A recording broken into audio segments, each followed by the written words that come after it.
अस्सलाम वालेकुम दोस्तों, दिस इज डॉक्टर यामीन बोचा और आज हम बात करेंगे कि क्या एक शख्स को कोरोना वायरस इन्फेक्शन होने के बाद दोबारा हो सकता है या नहीं।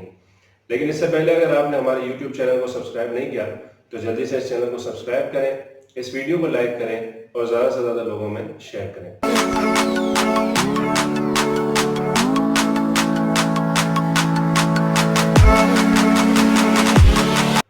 तो दोस्तों, कुछ दिनों पहले मेरे एक दोस्त को कोरोना वायरस की अलामत ज़ाहिर हुई और ये अलामत कुछ अरसे तक रही।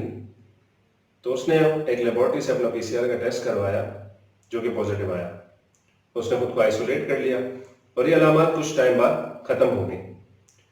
2 हफ्ते आइसोलेट रहने के बाद उसने अपना दोबारा पीसीआर का टेस्ट करवाया जो कि पॉजिटिव आया। तो मज़ीद 1 हफ्ते के लिए आइसोलेट हो गया। 1 हफ्ते आइसोलेट रहने के बाद उसने अपना दोबारा पीसीआर का टेस्ट करवाया जो कि पॉजिटिव आया, हालांकि उसमें कोई अलामत नहीं थी। इस सिनेरियो ने मुझ समेत बहुत से डॉक्टर्स को हैरत में डाल दिया कि आखिर क्या वजह है कि कोरोना वायरस की अलामत खत्म होने के इतने अरसे बाद भी पीसीआर का टेस्ट पॉजिटिव आ रहा है, और क्या इस पॉजिटिव रिजल्ट आने की वजह से कोरोना वायरस से मुतासर होने वाला मरीज दोबारा री इन्फेक्ट हो सकता है।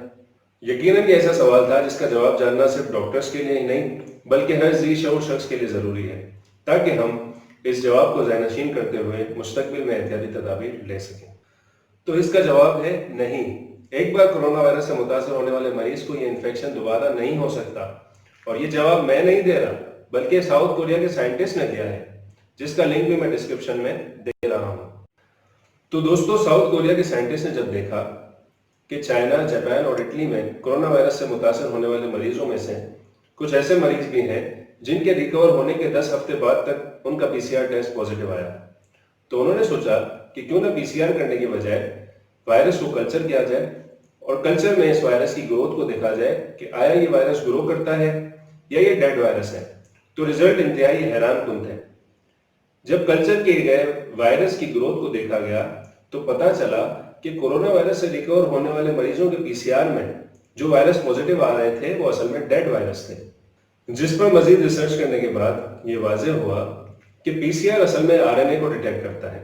यानी जब ये वायरस हमारे रेस्पिरेटरी सिस्टम के सेल्स को मुतासिर करता है और हमारा रेस्पिरेटरी सिस्टम और क़ुव्वत मुदाफ़ियत यानी इम्यून सिस्टम जब इस वायरस को नाकाम बना देते हैं और हम इन अलामत पर मुकम्मल तौर पर काबू पा लेते हैं, तो इस डेड वायरस की आरएनए हमारे रेस्पिरेटरी सिस्टम के सेल्स के अंदर मौजूद रहती है और इन रेस्पिरेटरी सिस्टम के सेल्स को रिन्यू होने में 2 से 3 महीने लग जाते हैं। इसीलिए कोरोना वायरस से रिकवर्ड पेशेंट जब खांसता है तो ये रेस्पिरेटरी सेल्स जो कि अपनी लाइफ पूरी कर चुके हैं, ये डेड वायरस के आरएनए को भी अपने साथ नाक और हलक की सरफेस तक ले आते हैं, और जब टेस्ट के लिए सैंपल को कलेक्ट किया जाता है और पीसीआर किया जाता है तो इस डेड वायरस के आरएनए को पीसीआर डिटेक्ट कर लेता है और उस रिकवर्ड पेशेंट का टेस्ट पॉजिटिव आ जाता है।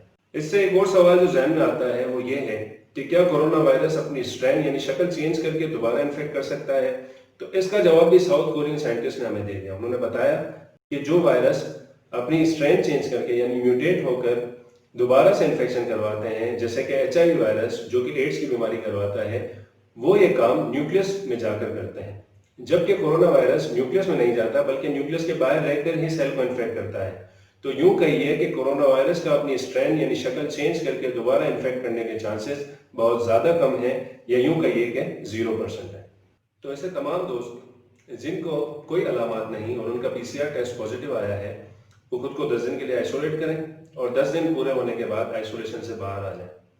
और ऐसे लोग जिनको थोड़ी बहुत अलामत हैं और उनका पीसीआर टेस्ट पॉजिटिव आया है, वो खुद को आइसोलेट करें और जब अलामत ख़त्म हो जाए बिल्कुल, तो उसके 3 दिन बाद आइसोलेशन से बाहर आ जाएं।